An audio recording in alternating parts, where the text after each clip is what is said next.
What's up? You're in the kitchen with Chef ChefCarlaAndrea, and today I'll be showing you guys how to make a cheeseburger casserole. I'm going to put my spin on it and show you how to get down in your kitchen.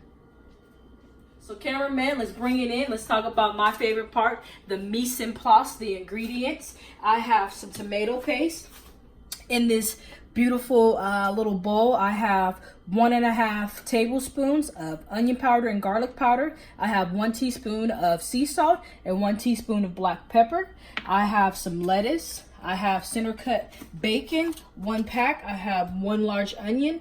I have 5 tomatoes, a dozen eggs. I have a pound of Longhorn cheddar cheese, 4 pounds of ground beef. I have heavy cream, but we're only going to be using 1.5 cups. Then I have 1 can of diced tomatoes, some mustard, ketchup, which is keto, and then I have some pickles, and then the oil. So let's get started. The first thing that we need to do is get our bacon in the oven so we can get it nice and crispy. So our bacon in this recipe is actually going to be our garnish. I didn't want to put the bacon inside of the dish because I didn't want it to get all kind of gelatinous and greasy. I wanted it to be still crispy and to remind you of that burger you may get from your like Five Guys or from whatever burger joint you like. So we're just going to crisp it, chop it, and then use it as a garnish. And this I like, you could put in a airtight container for the week or for however many days, and just microwave it for like 20 seconds, and it'll still be crispy and it'll be warm and it'll be everything you ever wanted. So I'm going to finish putting my bacon on this pan. I'm gonna throw it in the oven at 375 just until it crisps, and then we'll take it out. We'll let it cool outside of the pan so it's not sitting in grease, and then we'll move on to the next step. So I'll see you guys back in a few. Alright, so we have the bacon in the oven crisping. Now we're going to take some time to get our garnishes prepared because it always seems to be a kind of challenging part for people, at least for me when I'm cooking at home. So the first thing I'm going to do is start chopping the tomatoes. Cut it in half. Then I'm going to make little, I guess, planks out of the tomato, and then I'm going to make little lines. I guess these are lines, I don't know. And then we're going to dice the tomato. So I'm going to dice my 5 tomatoes, then we'll be back when it's time to do the lettuce and the pickles. See you guys back in a few seconds. Alright, so the tomatoes are all chopped up. We're going to set these off to the side. Then we're going to work on our pickles next. I'm doing the tomatoes, pickles before I do the lettuce because the lettuce is going to make the cutting board dirty. So I want to do that last. So I'm going to take a few pickles. I got the little baby Schmack'em dill pickles. The Garkins, I think is the way you say it. I'm not really sure, but it sounds about right. Gonna cut them in half, and then I'm gonna dice them just like that. So nothing fancy, nothing too difficult, just to cut in half. Then, pickles rolling all over the place. Then you just dice them. So I'm gonna finish dicing up the pickles, and then we'll come back when it's time to do the next step. Alright, so the pickles, they're all diced up. We'll put it next to the tomatoes, our other garnish. Now we're going to get our lettuce going. When I'm working with iceberg lettuce, I just like to smash it on the countertop so that way the core smashes and I can get it out. I have my salad spinner already in the sink waiting on me. I'm going to rip this open.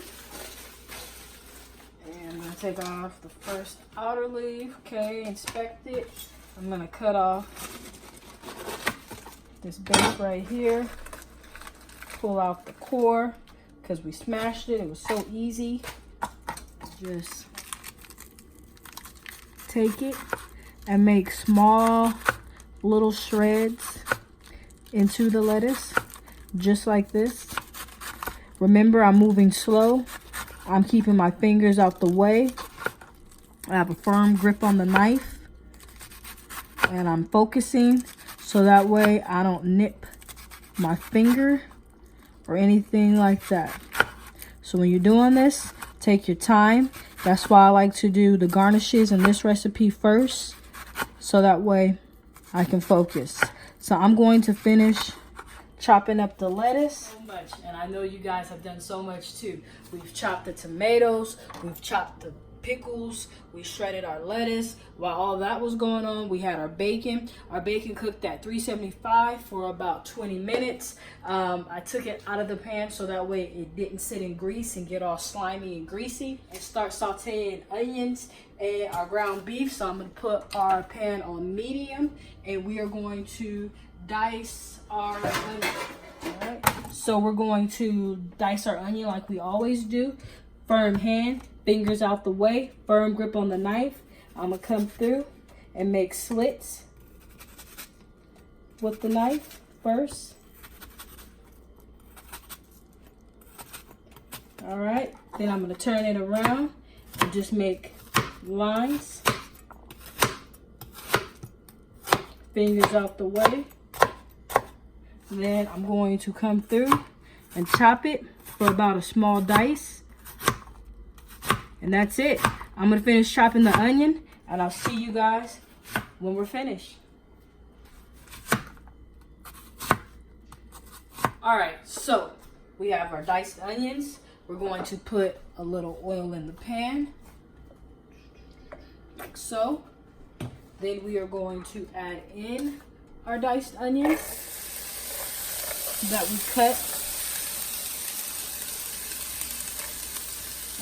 So I'm going to let these cook for about 5 minutes, just until they become tender and translucent.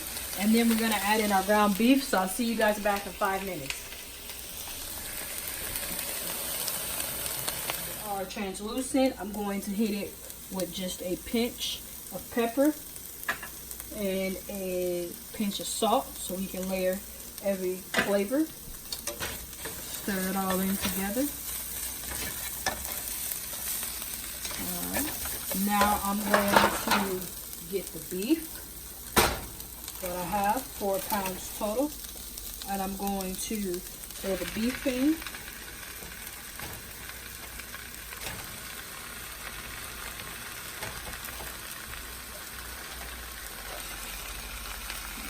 Scratch it out the way.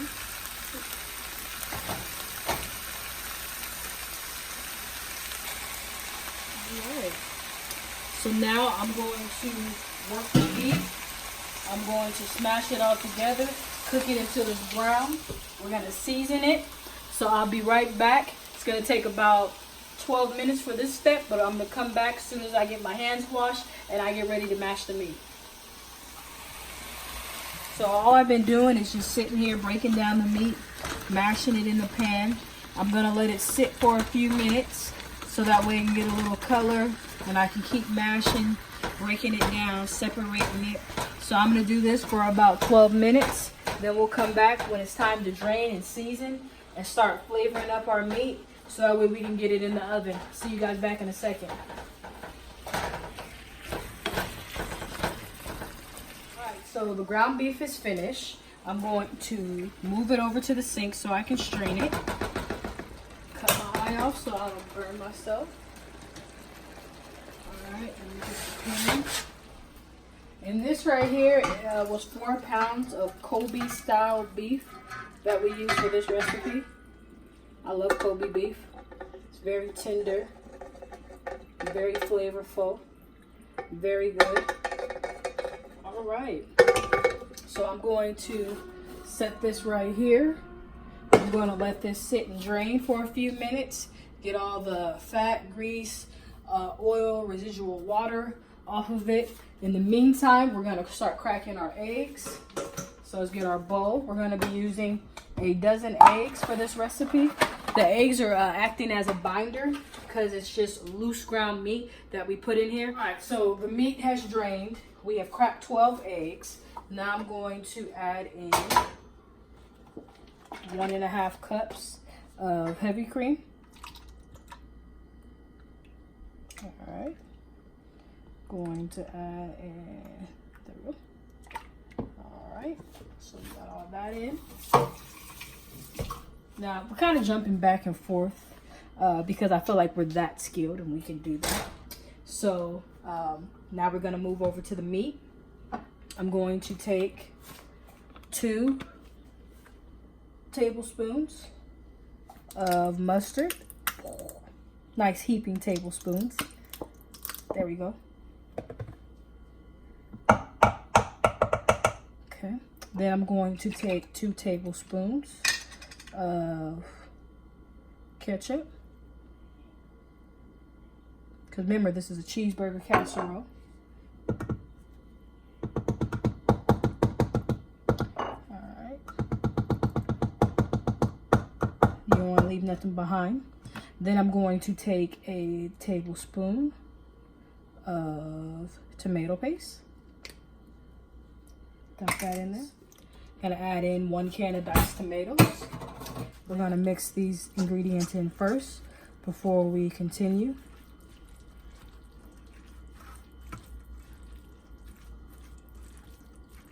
Remember, we're gonna try it before we put it in the pan to see if we need any more mustard, any more ketchup. We haven't added in our seasoning yet, so that's over there on standby. So now let's test it to see if we need more ketchup or mustard. Now remember, we're not checking for salt. Yes, we do. We're not checking for salt or other ingredients. We're going to add another tablespoon.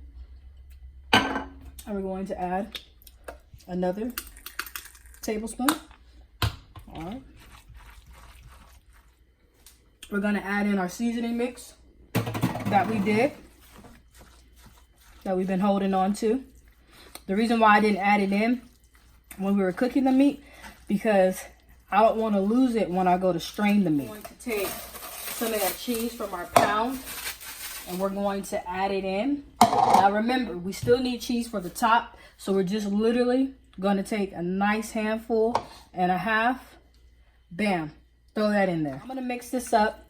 We're going to come back because I'm going to get my bird mixer so I can blend this together. We're going to add some salt and pepper to this because we're seasoning every layer of flavor. And then I'm going to get tidied up and then we'll start assembling in the pan so we can bake it. While I'm doing all that and while you're doing that, make sure you turn your oven down to 350 from 375 so that way we don't burn anything. I'll see you guys back in a few minutes. We have our meat mixture over here, which has the diced tomatoes, the meat, the onions, mustard ketchup, our spice mix, tomato paste. Then we have our shredded Longhorn cheddar. Now we have our dozen eggs, 1.5 cups of heavy cream that I'm going to mix together. I'm going to add a pinch of salt, and we're going to add a pinch of pepper. All right.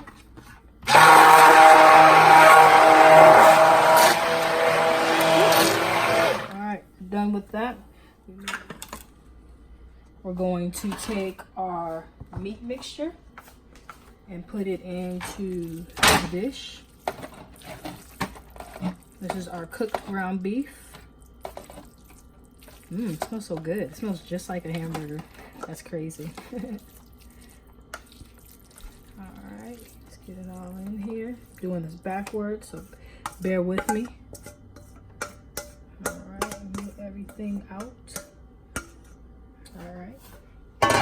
Now let's move it and pour it all over, just like so.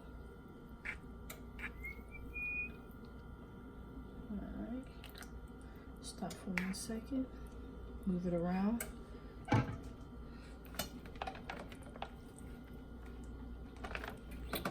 All right.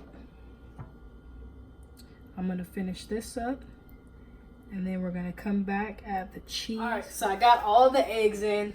I'm going to give you guys a tip. Make sure you use a bigger pan because it was a struggle. I'm sweating. I'm nervous. So yeah, make sure you use a bigger pan so that way you can comfortably get all your eggs into the pan. Not necessarily bigger, a deeper pan. Now that cheese on. Now, put the cheese on before you put it in the oven, but I knew that it was going to be slipping and sliding because I didn't use a deeper pan. So don't make my mistake. So before you put it in the oven in your deeper pan, make sure you cheese it. So let's go get all this cheese in. All right, I'm going to set my timer for 15 minutes. It's probably gonna need about 20, but I'm gonna check it at the 15-minute mark. I'm gonna get cleaned up, and then we'll come back when it's finished. We'll chop the bacon, and we'll do our favorite part, we'll eat. All right, so we have finished the dish, but we ran into a little bit of technical difficulties. I was right. The pan that I had was way too shallow, was not deep enough. So I had to end up changing the pans because all the eggs rose to the top and it looked like an omelet. And that wasn't what we were going for. So I had to switch the pan out. Cooked it about double the time, 30 minutes, because of my little mishap. But we got it all taken care of. Now it looks great. But just remember, we're cooking together. We're cooking live together. I'm making the mistakes and you're making it perfect. So I'm going to do our favorite part and bite into it. All right. Now this is hot, so bear with me. It hasn't had time to set completely. Whew, this is hot. Jesus. Okay, I can do it though. Somebody has to have the courage. It smells delicious. I smell the garlic powder, the onion powder. I actually smell the ketchup. I smell the mustard. Like this, I'm pretty excited. All right, so I'm going to put down some lettuce right on top. This is our garnish. Then I'm going to put some tomatoes. You know, you put as much as you like. Then I'm going to put some pickles. And if you guys want, you can always add more ketchup and mustard over the top. You can add avocado. Oh, wait. I forgot the most important garnish of them all. What we've been waiting for. What we took our time to make. This one right here. Forgot that one right here. This bad boy. All right. Get a little bit of that chopped bacon right over the top, still nice and crispy because we did not cook it, thank God, with our technical difficulties. So now I'm going to sink my teeth into it. Want to make sure I get some of everything. Got some tomato, pickle, got some bacon. This is very hot, so please don't eat it piping hot like me. Ha. This is delicious. This actually reminds me of a burger without the bread, without having to wrap it in lettuce or tomato. It's nice. The kids will love it. Everybody's going to love it. Remember, use a deep pan and you'll be good to go. Thank you for watching. Thank you for allowing me in your kitchen. Please, if you haven't, subscribe, like, and share. And I'll see you guys next time.